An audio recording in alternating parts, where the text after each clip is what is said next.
This is Teachers Talk Radio, and you are listening live. This is Teachers Talk Radio, and you're listening to the Sunday Twilight show with Maud. It is 5 p.m. on Sunday, the 8th of January, 2023, and you can join me using the chat function. We can discuss today's topic, which is well-being in education.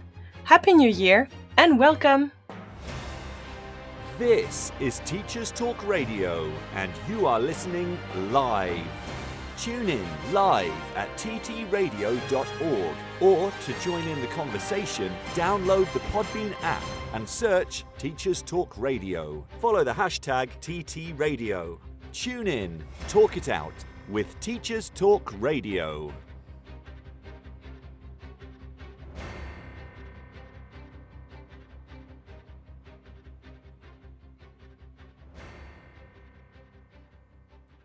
Good afternoon, fellow educators and dear listeners. This is my 26th radio show as a hostess, and I'm delighted to share this experience in your company.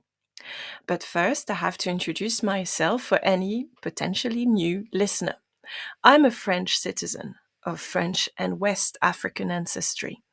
I have lived in the United Kingdom since 2008, and I'm a professional educator. I work in a secondary state school in North London, where I teach languages as well as humanities, history, and geography. I also have experience as a teacher in the charity sector. You can follow me on Twitter at profmfl. All views are my own. Today, I want to focus on one topic that is relevant to me as an educator and as a person in my daily working life. This podcast and discussion will be on the topic of well-being in education. This is mostly relevant to educators in the English-speaking world, people interested in education and well-being in general, and the curious and savvy. You can interact with me live via the chat function or on Twitter. Let's first start by looking at the word well-being. Our most common understanding of the term is that it means being comfortable, happy, and healthy. But if we look at the origin of the word and focus on its etymology, well-being comes from an Italian word, benessere, and it was first used in English as long ago as the 16th century. So this is not a new social media concept, well-being and wellness. It's a very, very old, centuries old concept. And via its etymology, we can see that the word well-being and benessere are linked to the idea of welfare, salute, and health. Now, well-being is a very personal and subjective concept. My idea of well-being might be very different from the idea of well-being of someone who lives in India or in America. But it is usually universally relevant. Every human being on this planet is concerned by their own well-being and maybe also by other people's well-being, their family members, their friends, their colleagues, or about everybody else's well-being. Now, well-being is a positive state experienced by individuals and societies. And as I said, it is culturally different. The idea of well-being depends on when you were born, where you live, where you coexist. And it is influenced by many factors. Now, it is generally understood and measured with the Human Development Index.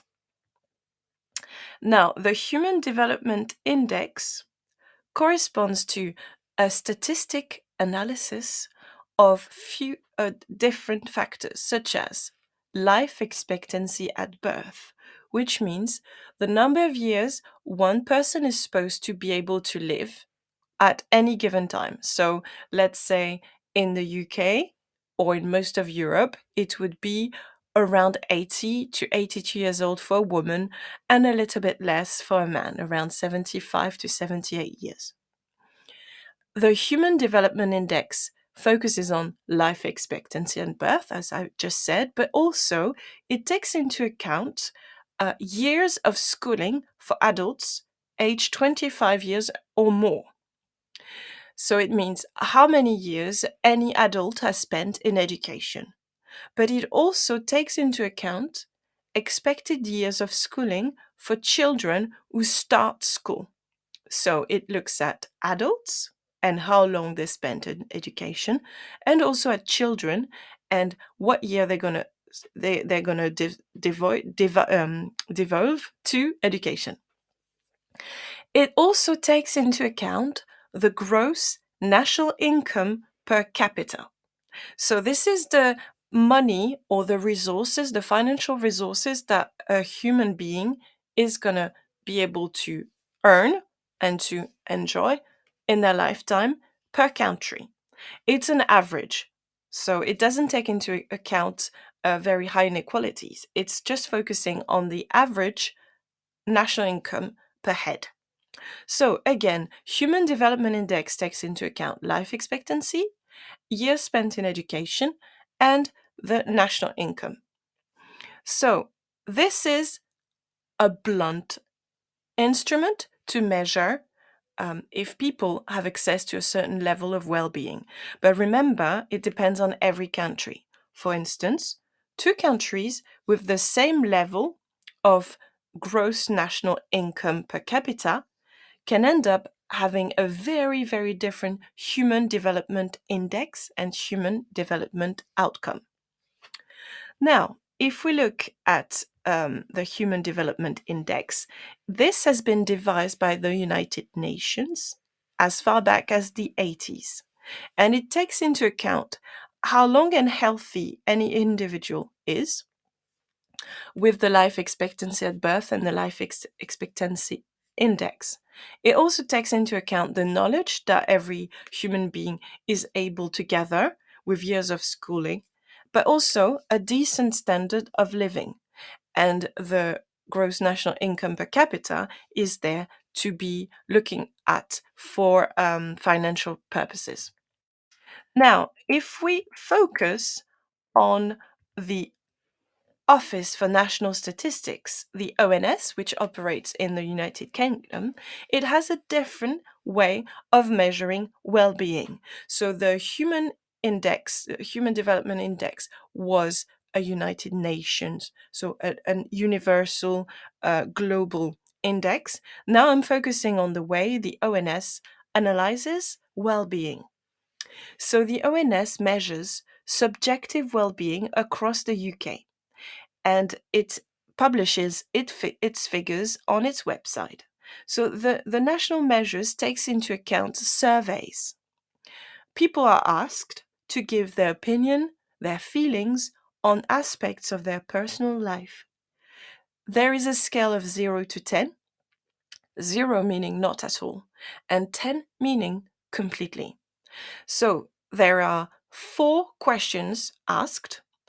One is on life satisfaction. One is on the feeling of worthwhile. The third is on the concept of happiness. And the fourth is about anxiety.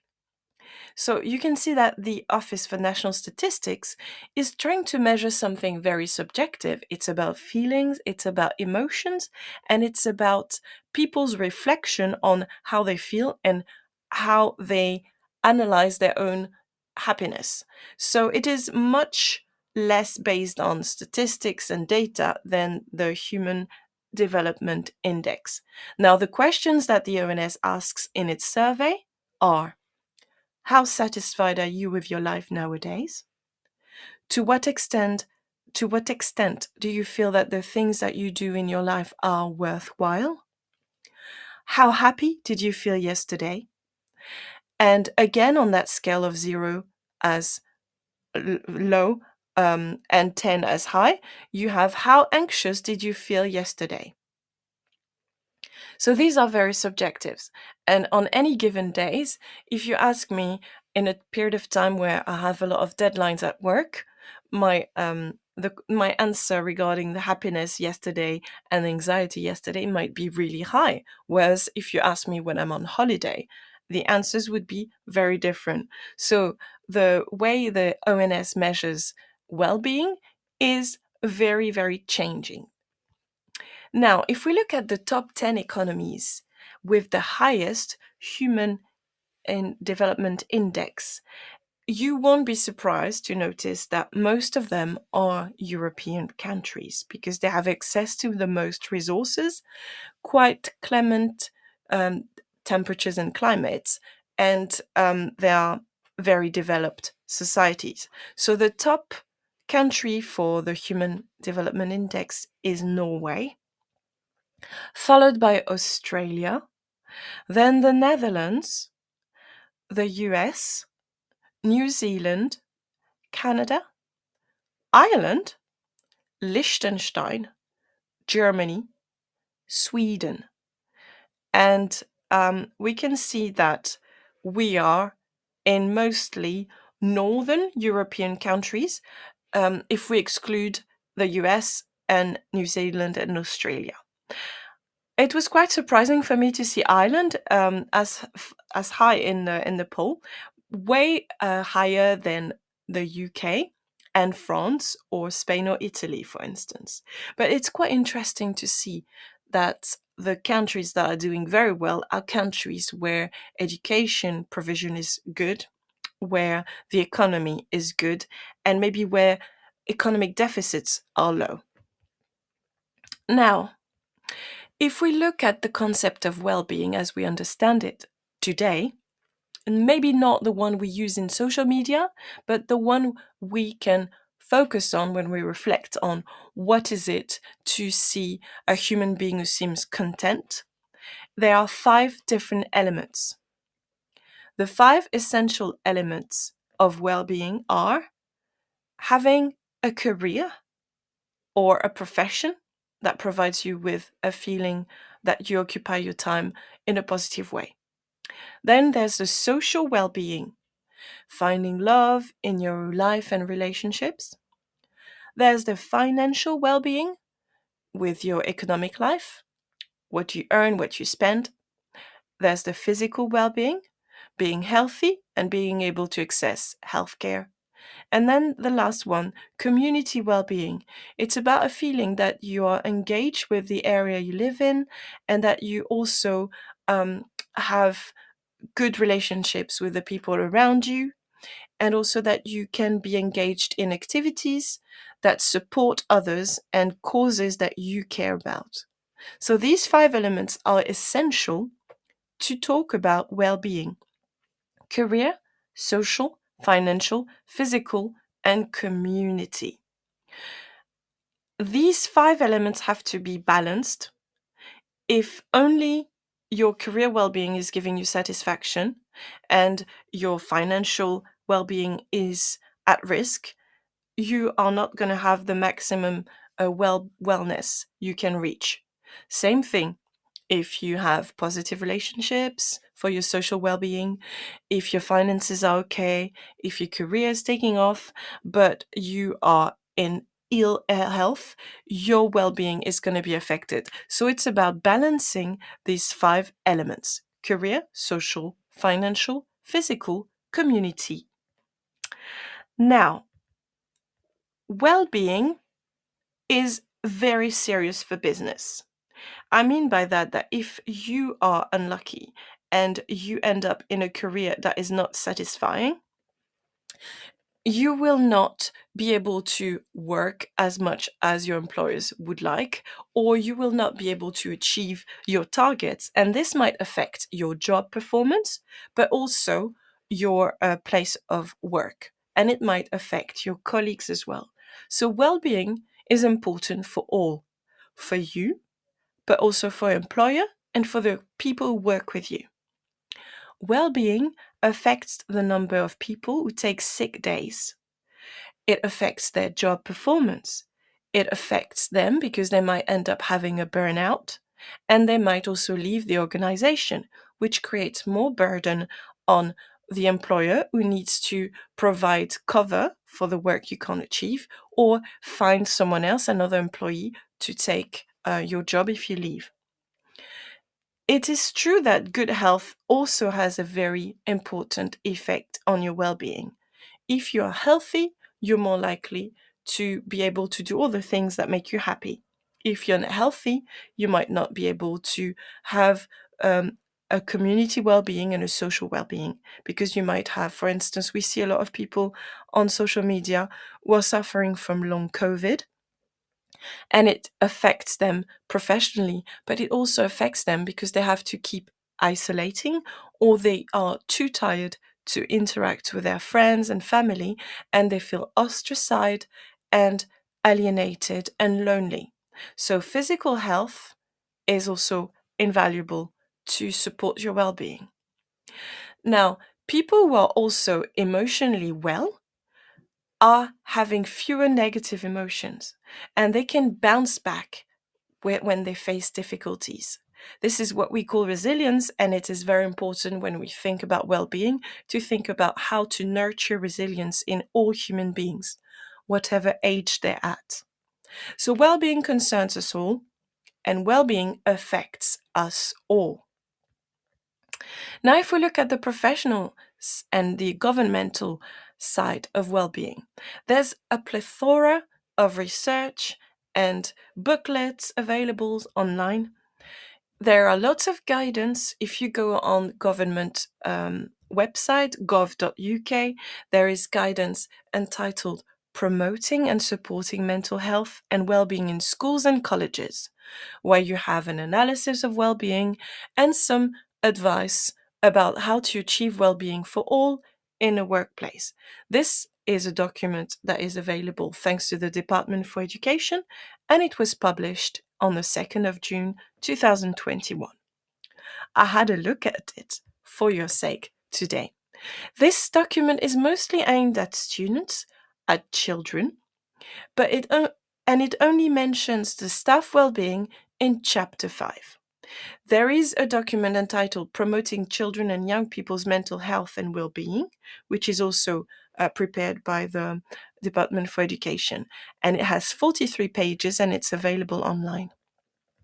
In this document, it is a description of 8 principles on which we should base a school approach in order to promote mental health and well-being for the students.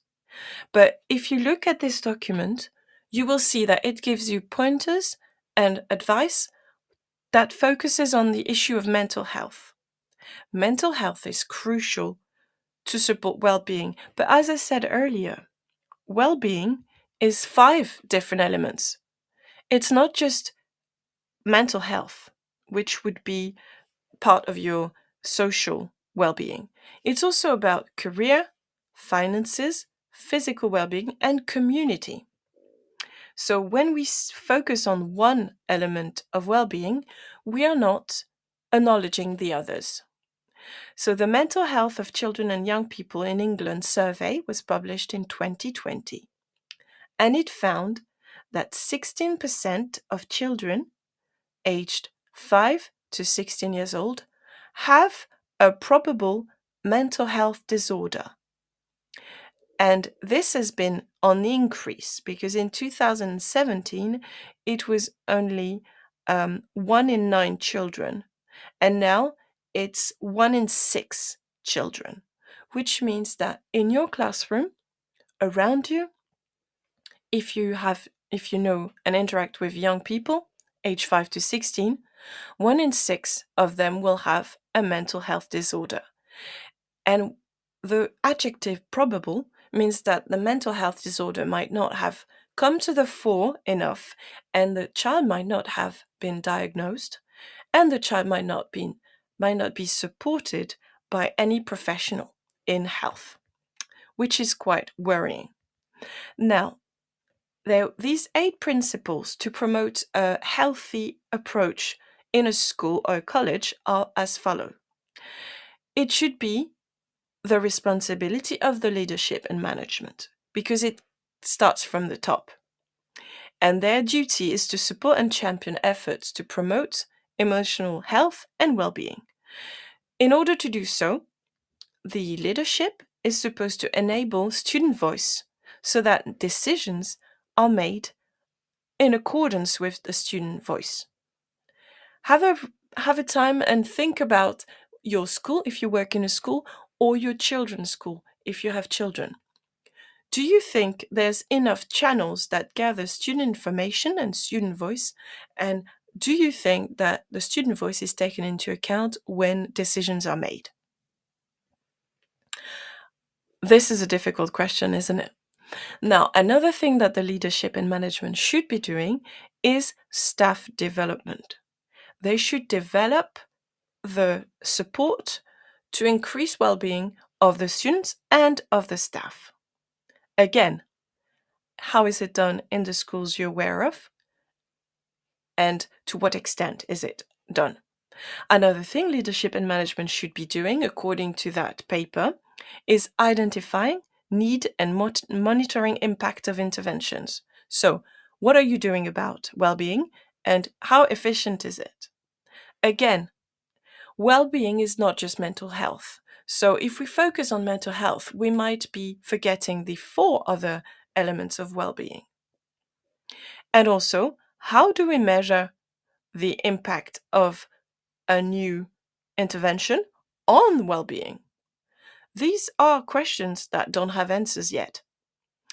Another thing the principle that the leadership should follow is working with parents and carers. Again, it depends on the school, and we don't always have data to know what each school is doing. The other principles are targeted support and appropriate referral. So I guess this is about pastoral. Are we asking for GPs, social workers, and other institutions in the community to help? And then the last 2.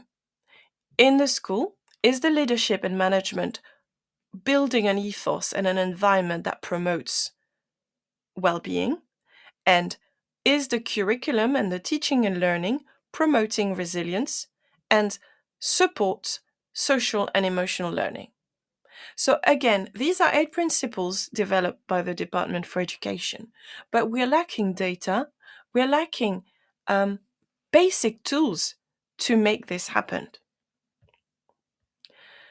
My issue with these government papers that are available on gov.uk or on the Department for Education website are that there is a contradiction in the understanding of what well-being means, because the focus is only on mental health. Mental health is really important, but it's only one of the 5 pillars of well-being. Mental health belongs to, I would argue, physical and social, but we forget financial, community, and career. The reality of education in 2023 in the UK is that we have a lot of exam pressure and a quite inflexible assessment system. So my key question is, are we doing enough to improve well-being? And do we really know exactly what well-being means in a school? In the paper, there was a key question. What focus is given within the curriculum to social and emotional learning and promoting personal resilience, and how is learning assessed? But learning is assessed depending on what the Department for Education is giving us. So if teachers are giving a particular curriculum, they are not always at liberty to change it so that it supports social and emotional learning. Now, if we look at figures and statistics, imagine you're a teacher and you face a class of 30 pupils. In your 30 pupil class, you will have 1 student who has lost a parent, 1 student who is an orphan. You would have 4 students who only have 1 parent taking care of them due to a divorce or a lone parent family setting. You will have 5 students It might be 6 now, by now, because the statistics don't take into account the influence of COVID and pandemic and poverty at the moment. So you might have 5 to 6 students in your class of 30 who has a mental health difficulty, either diagnosed or undiagnosed. You could have 5 students who live in absolute poverty. Absolute poverty is when the family income does not sustain um, life without help from the government. You might have 7 students out of 30 who are or who have experienced self harm. And you might also have 11 students experiencing bullying. So these statistics are average numbers, and they deal with life experiences of students. This is provided by the Center for Mental Health. This is rather shocking. It means that every time you face a class of 30, there is a lot of pain, there is a lot of distress, and there's a lot of suffering in front of you. The Department of Education is giving a definition of well-being. I'm going to read that one to you. So, according to Nadim Zahawi, who is the Secretary of State for Education in November 2021, we have a different one now. So, the Secretary of State for Education in 2021 defined well-being as a state of complete physical and mental health that is characterized by high quality social relationships. So, if we look at this definition, which is published by the Department of Education, we can see that they allude to physical well being, which is one of the 5 pillars. Then they allude to mental well being, which is akin to social well being, as we mentioned earlier. And then they mention social and relationships. Now, that's only 3 well-being principles. There's 2 more. There's the career one, which is success in your professional endeavors. So for students, it would be success at school. And the last one, which to me is very symbolic of the government and the Department of Education governing policies that we've had for the last 12 years. We forgot the financial well being. We forgot a very important aspect of well being, and it is money. So, at the moment, well being, as it is described by the Department of Education in the United Kingdom, is ignoring the financial aspect of well being. Well, as I've said earlier, if you ignore one of the 5 pillars of well-being, you cannot achieve a school that supports well-being for staff and students. It's like being blinded somehow. So this is very worrying. Now, we all know that we need to work on our schools. Environment matters, but it is very rarely mentioned in all these definitions of well-being I gave you. I would argue that we need a 6th pillar for the definition of well-being. We agree with social well-being, we agree with financial well-being, we do understand the impact on community well-being, we do understand the impact on physical well-being, and we also understand the mental health side of well-being. But what about the environment well-being? Architecture is really important to support well-being. Design is very important. But when I mean environment, I also mean pollution, reducing air pollution, reducing noise pollution, and basic pollutants as well, making sure there is no asbestos in the buildings where our students and staff and workers are living. We could argue that mitigations with viruses, such as air filters, are a part of that environment well-being that is completely ignored many times when you look at the definition of well-being.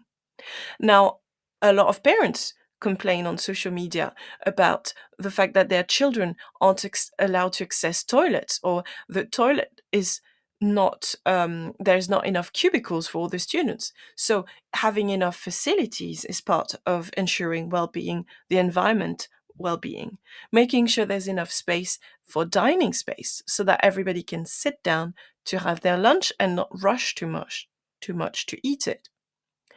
And another humongously important aspect of the environment well-being is having access to nature. It has been proven scientifically that having regular access to nature, being able to walk amongst trees and being able to smell petrichor, which is the smell of rain falling on the soil, is improving mental health. So the environment well-being is forgotten. It's not mentioned in literature that is accessible for workers and leaders in schools and teachers and staff, and it is crucial. So this is something that I wanted to raise with you today. Now, because it is already 30 minutes of me talking, I'm just going to let you enjoy a little bit of the news, and we'll get back to our well-being discussion after the news. This show is brought to you in partnership with John Catt Educational, a leading publisher of books, directories, educational guides and magazines specifically aimed at forward-thinking schools in the UK and beyond. Have you checked out their latest releases? Don't miss out! Visit johncattbookshop.com to explore their full range of titles and advance your own professional development today. Happy reading! This is Teachers Talk Radio, and this is Teachers Talk Radio News.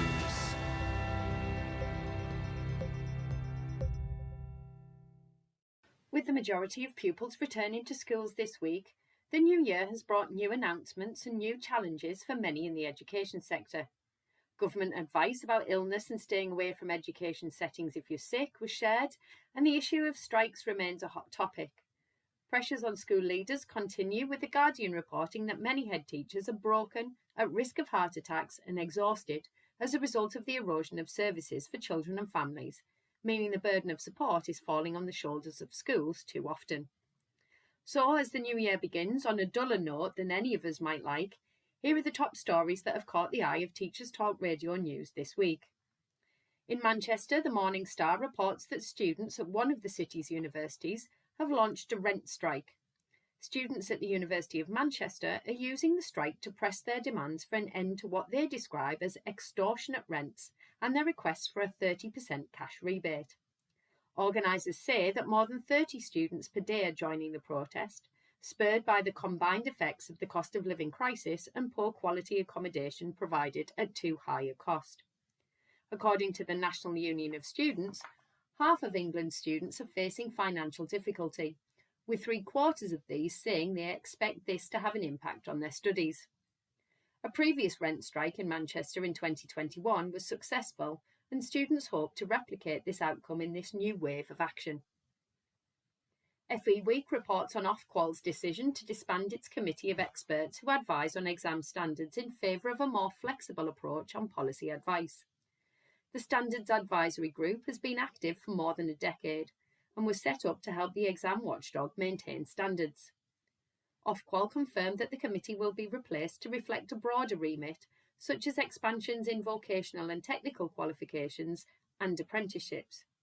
Ofqual has faced criticism and upheaval over decisions and communication during the pandemic. Deputy Chief Regulator Michael Hanton described the change as positive and will secure quality and fairness for all those who take and use qualifications. Prime Minister Rishi Sunak, who recently announced his ambition to have all young people study maths to the age of 18, has faced a barrage of criticism about his plan. The I newspaper reports that Robin Walker, chair of the Commons Education Select Committee, feels that the PM should be focusing more on the early years sector to boost education levels instead. He calls the maths plan highly challenging, citing the nationwide shortage of subject specialists as the biggest barrier.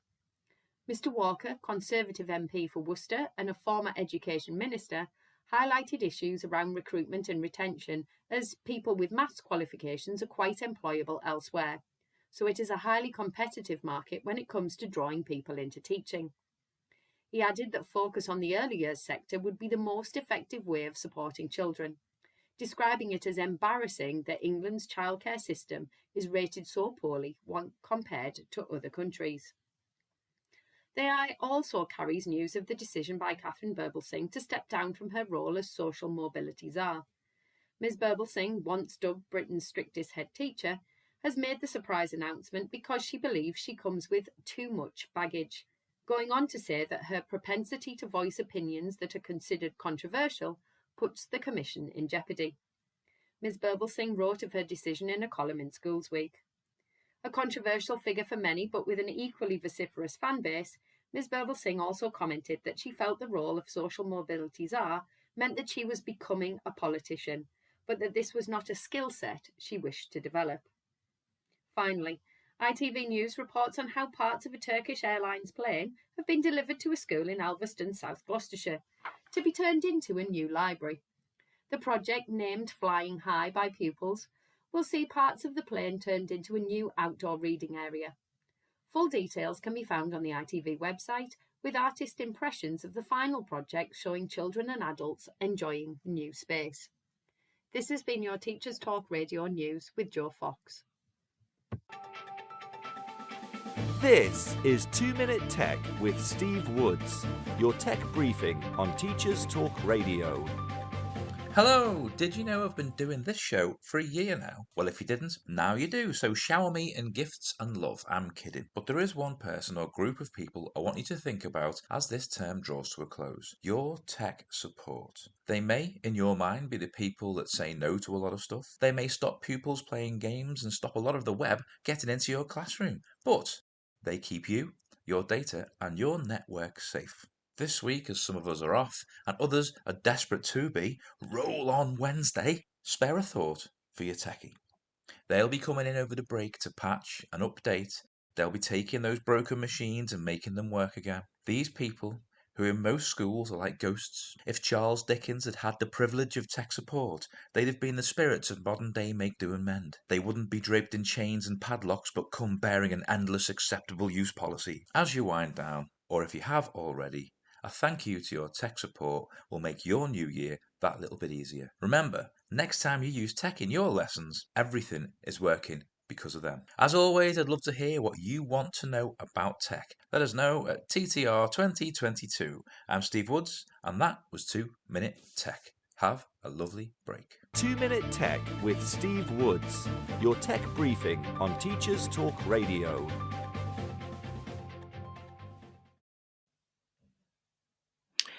Right, dear listeners, we're back. So, in the previous part of this podcast, we did mention a definition of well-being as being a combination of 5 pillars: social, financial, physical, community, and also mental well-being. But I argued and I tried to establish why I thought we should add a 6th pillar of well-being for all, and it should be environment well-being. Now, we're going to look at what is actually going on in the UK as far as well-being is concerned. So I've used different websites. I've used the government website, the Department for Education website, and also the Anne Freud website. There's a ton of very good quality material and resources online, but I wanted to go behind the scene and think about what well-being actually meant. And as I flagged earlier, if we ignore the aspect of financial well-being, we are not going to improve well-being for all, because finances affect everybody's well-being. educationsupport.org.uk is an interesting website because it's analyzing teacher well-being, and it's also a helpline. So the number is 08000 562 561. And this helpline is there for teachers who are having a bit of a crisis, or who are feeling low, or who are feeling burnt out. And it is a very important resource because teacher well-being is asking teachers how they're feeling. And the statistics are quite worrying. According to educationsupport.org.uk, 59% of the staff they surveyed have considered leaving the teaching sector in the past academic year due to pressures on their mental health and well-being. 55% of staff have also actively sought to change or leave their teaching job. 68% of staff they spoke to cited a volume of workload as the main reason for thinking about leaving their jobs. 47% of the staff who got in touch with educationsupport.org.uk also said they go into work when they're sick or unwell. 78% of staff experience mental health symptoms due to their work. So this is not looking good if we're looking at well-being for teaching staff. Now, if you look into more details, 75% of teaching staff say they're stressed, and it's even higher for senior leaders. 84% of senior leaders say they're stressed. 47% of all staff say they go to work when they're sick, which is very worrying because we've had lots of viruses over the last term, not just COVID, and it means if we go in when we're sick, we spread these diseases. 59% of staff said they were not confident in disclosing their stress or mental health to their employers for fear of retaliation. So there is still a stigma against stress, overload, and mental health. And 48% of the staff said their organizations did not support employees well when they have mental health or well-being problems. So these make for gloomy figures. Now, this helpline is very important. They got 9,532 calls in 2001-2022 from distressed members of staff, and most of them said their depression or anxiety accounted for 50% of all their ill health. So we can see that it's costing schools and the government a lot of money in cover work or in absences or in ill health, and it's also costing to the staff because they are suffering. Now, a lot of people have been trying to talk about this lack of well-being provision, and some have even called schools toxic. There is a hashtag toxic schools, toxic school tale on Twitter, which is really helpful if you want to find out what makes schools toxic. And you can also watch a video on YouTube entitled "What is a Toxic School?" And it's listing a series of issues that are faced by some teachers, and that shows that they are in a school which is not putting their well-being in emphasis. So the reasons why some schools are described as being toxic are: first, there's not enough time for the teachers and the staff members to sit down and eat their lunch. Then there is a lack of empathy in the way staff interact with senior leadership and also students. 3, there could be backstabbing and bullying with students and also within the staff. And then there is also a lot of worrying about work and worrying before you go back to work. There could be stressed children and adults in these toxic schools. An accountability that always befalls on the teachers, which means that if the students are absent, it's the teacher's fault. If the students are not excelling at their subject, it's the teacher's fault, etc. A constant checking, as if the staff were not trusted to do the right thing and were not believed. And also raising standards and pressure all the time, and a fear of speaking out from the staff against these elements. So this is a definition of a toxic school. Now, there's a lot of warning signs when well-being is being eroded in a school environment. And it could be because there is no clear sense of purpose. School administrators and teachers don't have the same goal. They all have a different agenda and they do not work as a team. This leads to conflict. There could also be hostile relationships between staff, students, and parents. And hostility is not conducive to social and community well being. There could be an emphasis on rules over the well being of people and mission. This issue can be created at many levels. Teachers might focus on the correct color for socks rather than preventing a classroom fight or other more important issues. There could be an absence of honest dialogue and a fear of saying the truth, a fear of saying that you have issues dealing with the behavior of one class for fear of retaliation, of being disrespected as a teacher. And it could be also more self preservation than collaboration. So people would spend more time gathering data in order to protect them from potential litigation rather than actually teaching. In these so called toxic schools, there might also be back channels over formal lines of communication, which means that things are said in unofficial meetings and then not everybody is made aware of them. It might be a lot of rumor and gossip.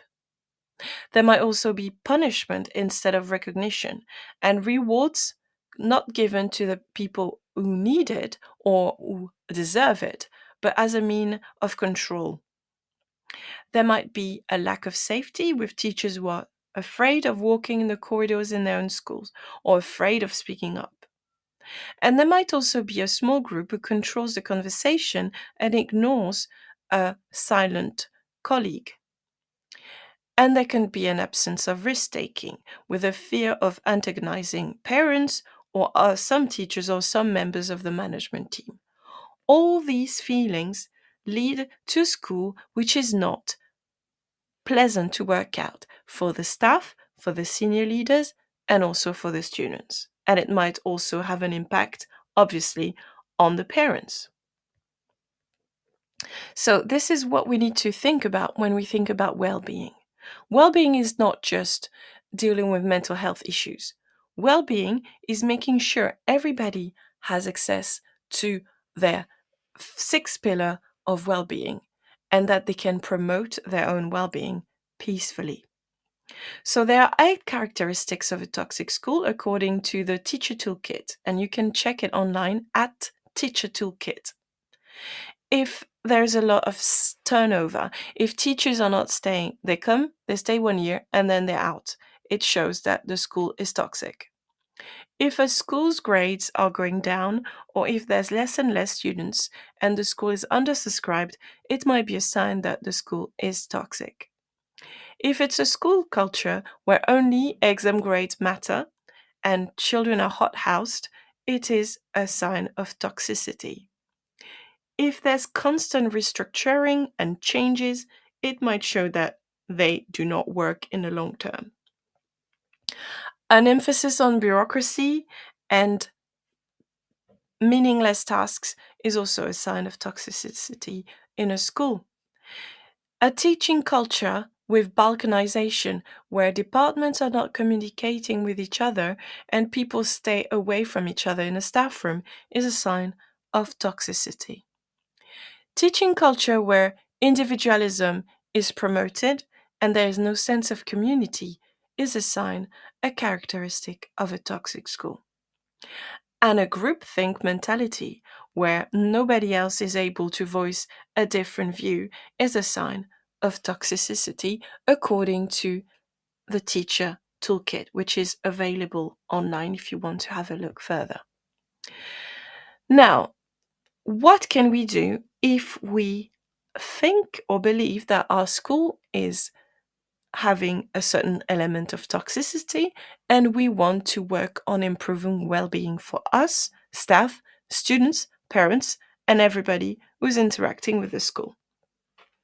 Well, this would take more than one podcast to answer, but I want to give you a few pointers and ideas so that if you're interested in improving well-being, you can have a look and do some of your own research. I wanted to mention the Forest School Association, the FSA, because this is a new phenomenon, but it is gathering promotion and it's becoming more and more famous. It started in Scandinavian countries with Forest School in Sweden and Norway, and now it's spreading. Now, in 2021, there are 200 UK schools that are surveyed as Forest School. They are registered and they're part of the Forest School Association. So, what is a forest school?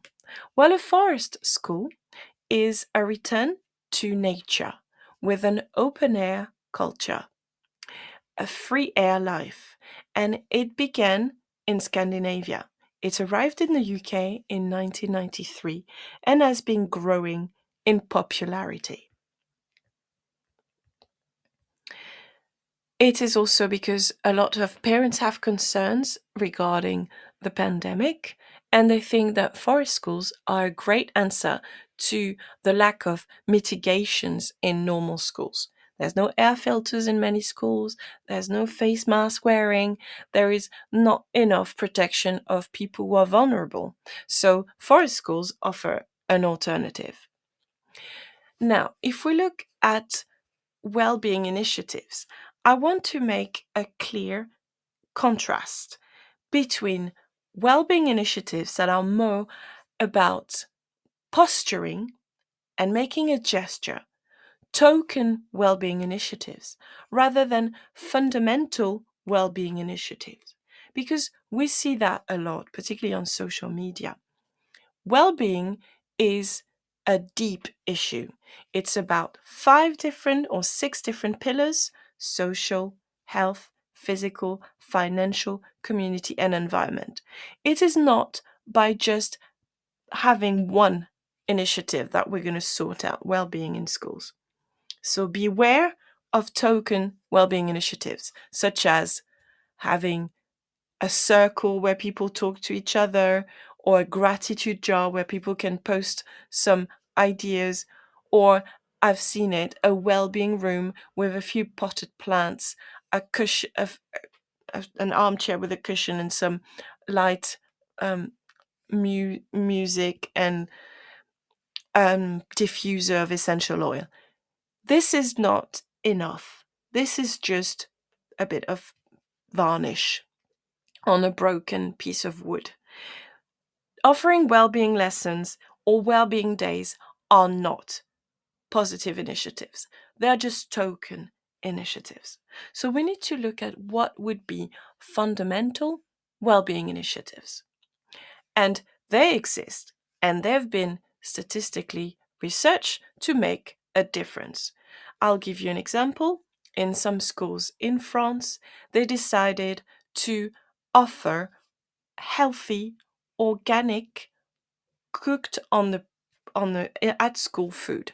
They offer this organic breakfast and organic lunch, and everybody is coming for breakfast, staff and students, and everybody is eating lunch, and it's the same lunch for all, and everybody has to sit down and eat together. There is no packed lunches, there is no students skipping meals.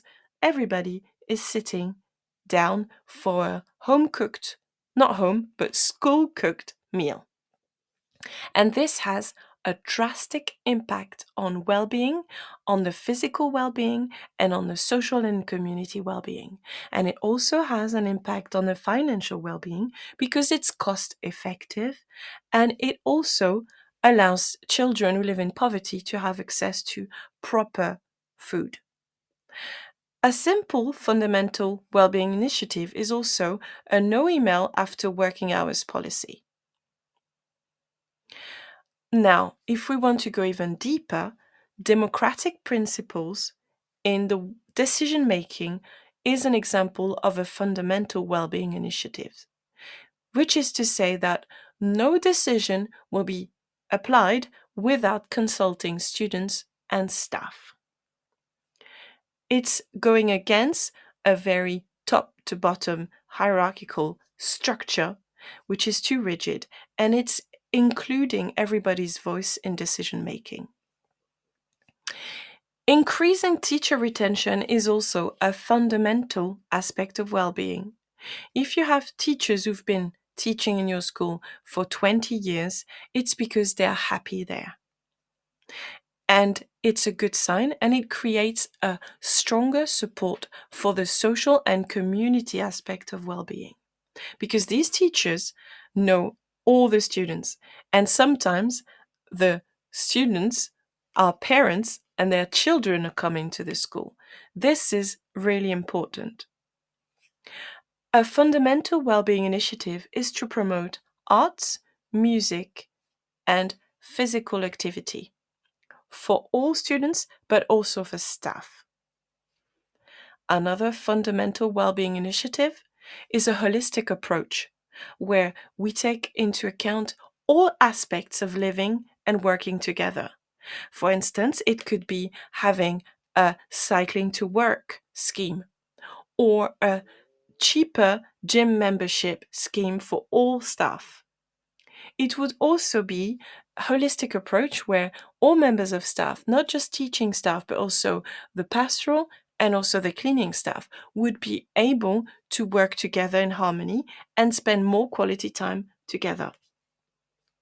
A fundamental well-being initiative would be community building activities, asking more members of the community to come into the school and interact via reading groups, book clubs, language learning.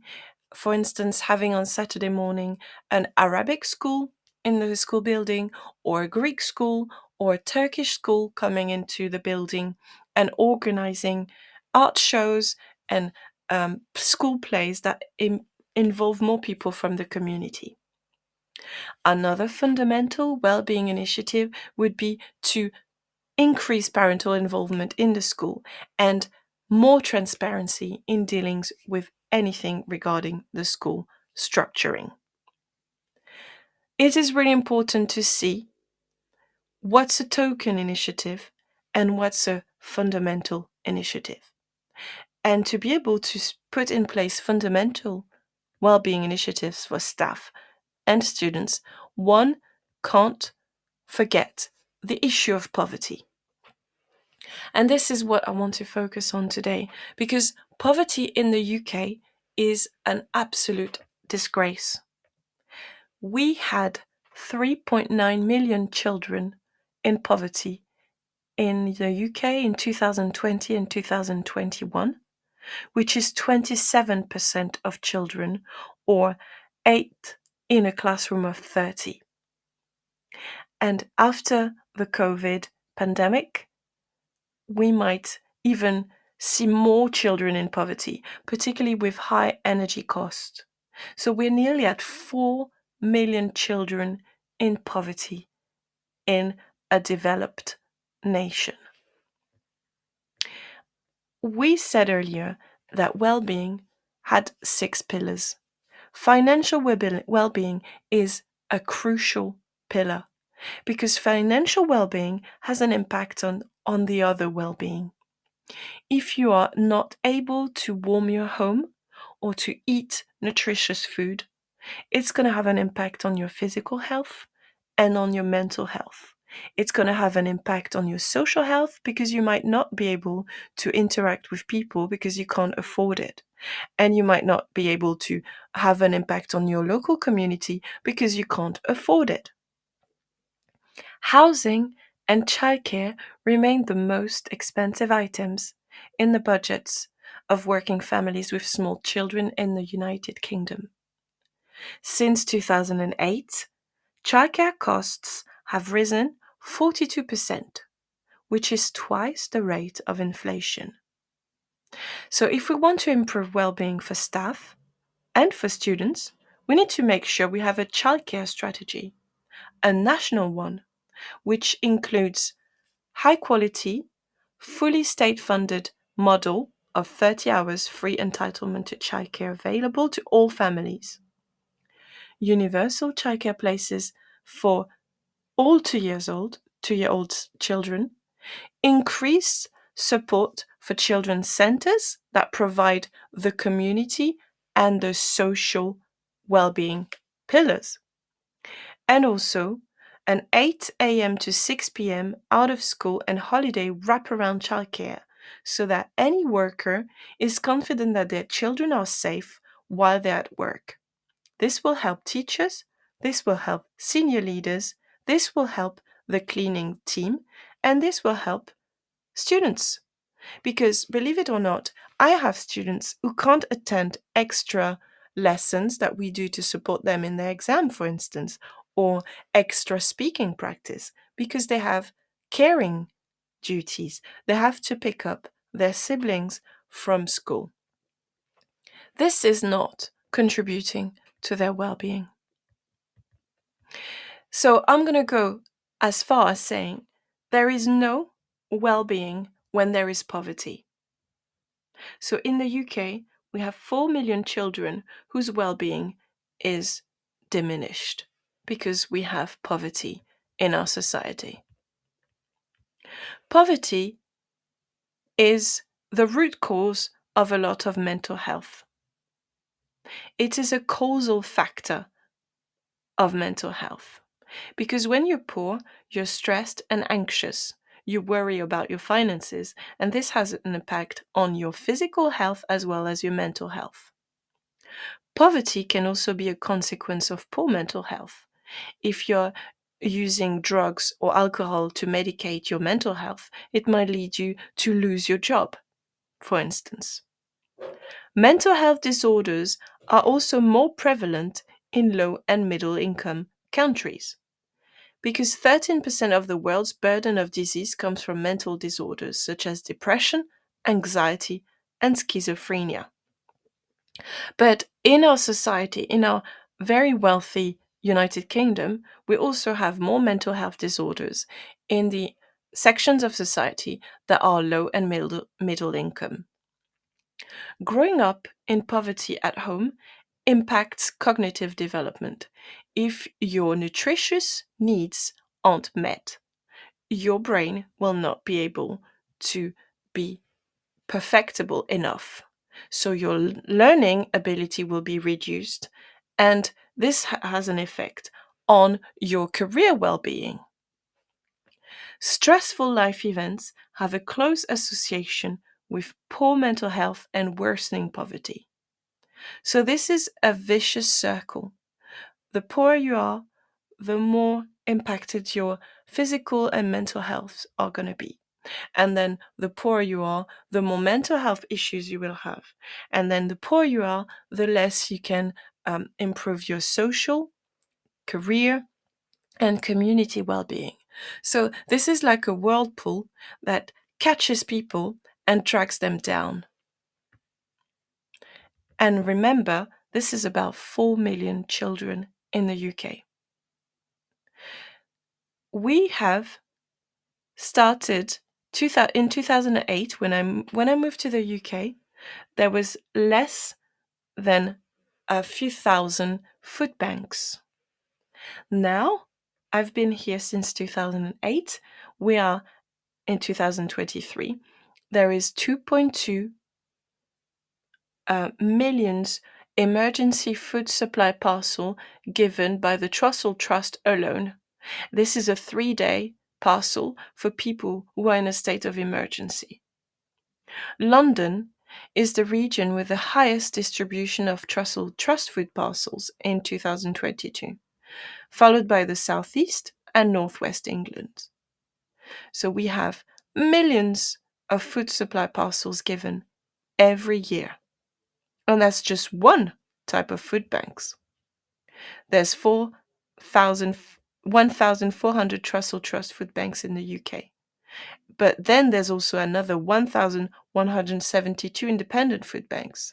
So the number of food banks has been rising as fast as inflation, and there is definitely a correlation there.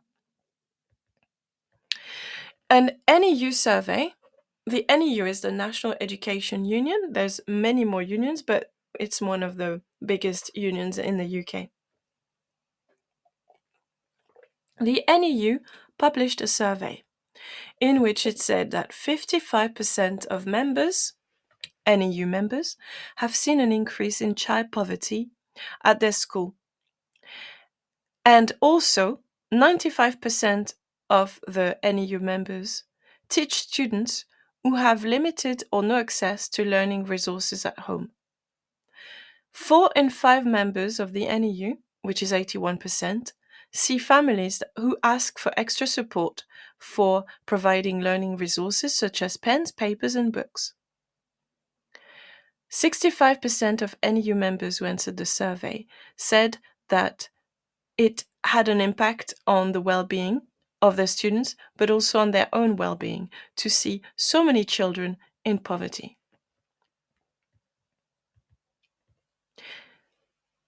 There is a report that was debated at Parliament. It happened in November, on November the 22nd, 2022. It is called Child Hunger in Schools. And we're not talking about a remote war-torn country here. We're talking about child hunger in the UK. Baroness Lister of Butterset was asking the government what steps they were taking in response to research that has shown that there is increased child hunger in schools. This research was published on the 18th of October, and it said that there was 83% of primary school teachers who said that children were coming to school hungry. Our children's well-being, the social, physical, and mental well-being of children is affected by their financial well-being on a daily basis in the UK.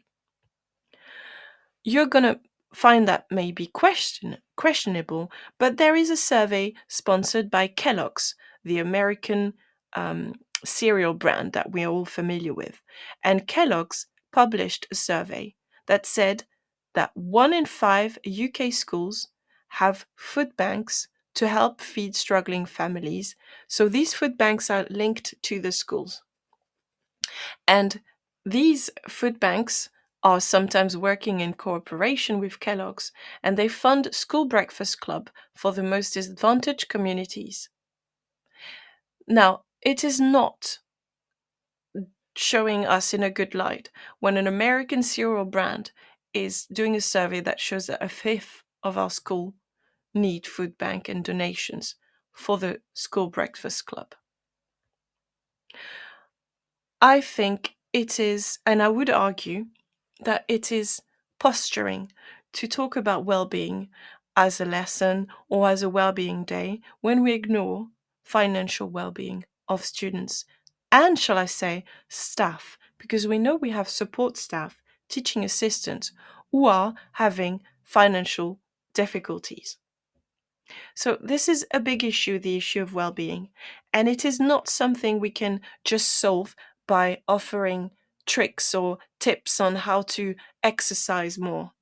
Exercising is really important, but eating food and having a warm house is also important.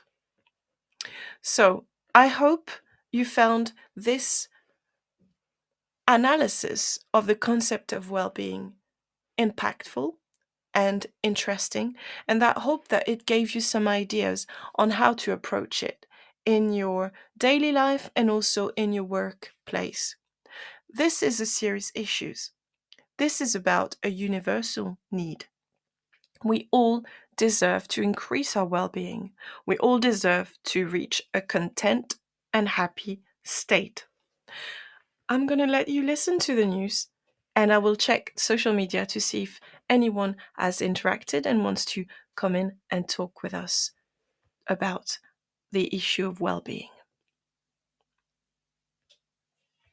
This show is brought to you in partnership with John Catt Educational, a leading publisher of books, directories, educational guides, and magazines specifically aimed at forward-thinking schools in the UK and beyond. Have you checked out their latest releases? Don't miss out! Visit johncattbookshop.com to explore their full range of titles and advance your own professional development today. Happy reading! This is Teachers Talk Radio, and this is Teachers Talk Radio News.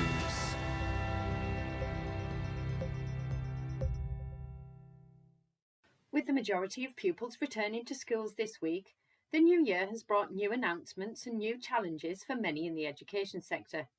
Government advice about illness and staying away from education settings if you're sick was shared, and the issue of strikes remains a hot topic. Pressures on school leaders continue, with The Guardian reporting that many head teachers are broken, at risk of heart attacks and exhausted as a result of the erosion of services for children and families, meaning the burden of support is falling on the shoulders of schools too often. So, as the new year begins on a duller note than any of us might like, here are the top stories that have caught the eye of Teachers Talk Radio News this week.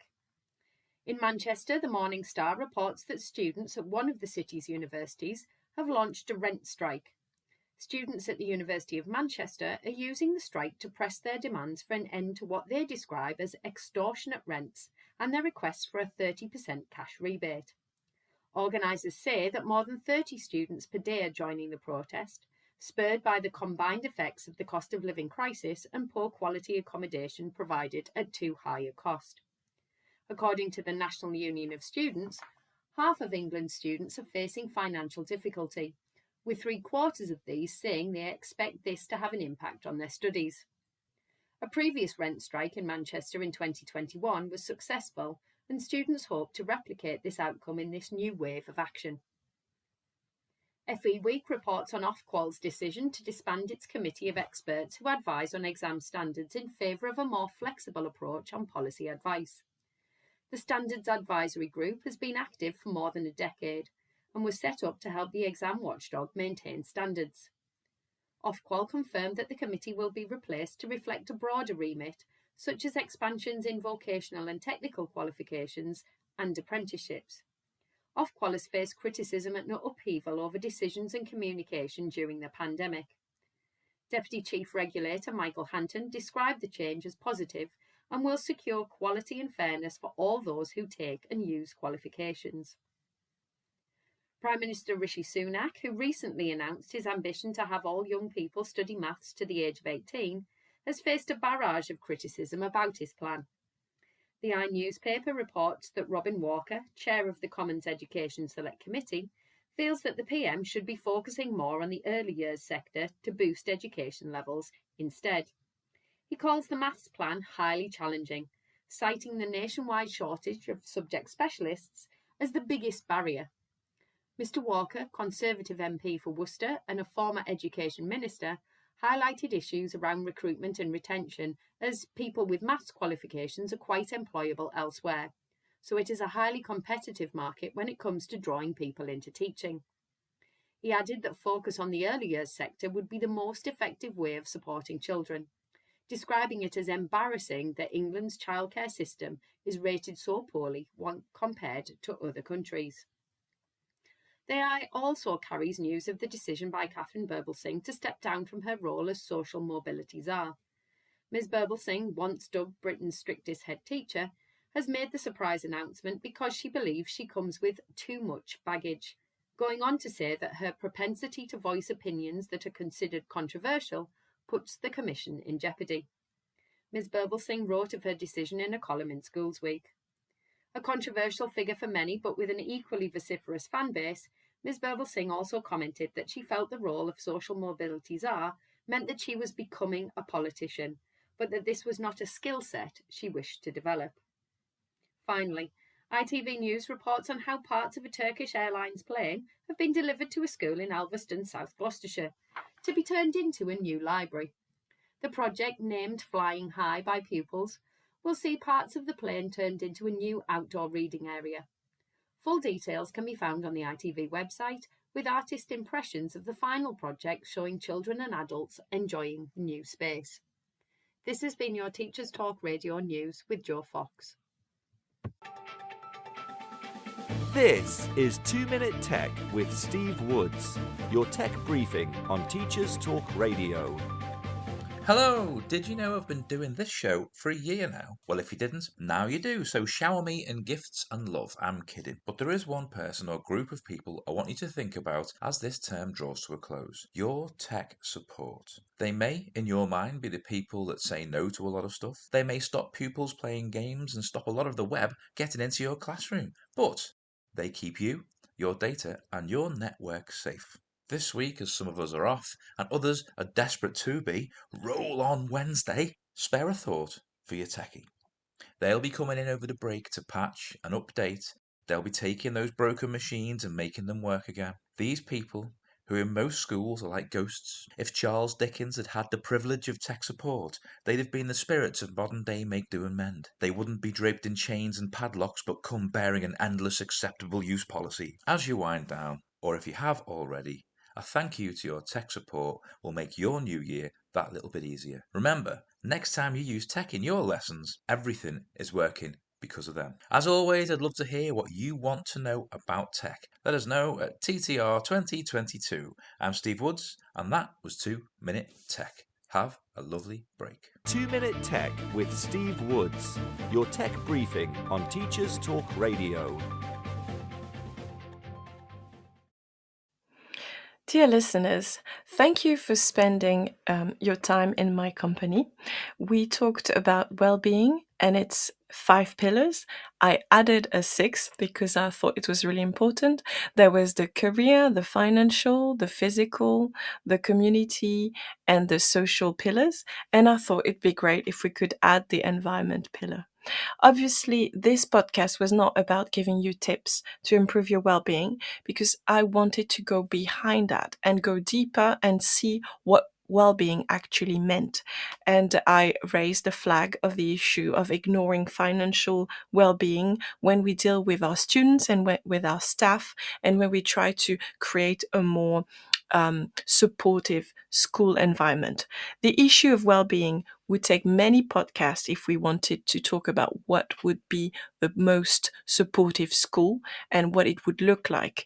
If you want more information regarding my ideal of a well-being, a school that promotes well-being, you can refer to a few podcasts I did last year, one about architecture, one about neurodivergence, and one about poverty, because it highlighted some easy things we could put in place to ensure that most pillars of the issue of well-being are taken into account.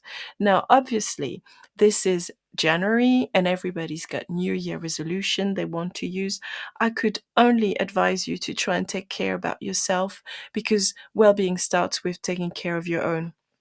So make sure you listen to podcasts you enjoy. When you have to do chores, make sure you take the time to have a bath if you want to, and make sure you do self-care, because you all deserve it. So I wish you a great new year, and I hope to be in your company again next Sunday. Thank you. This is Teachers Talk Radio, and you are listening live.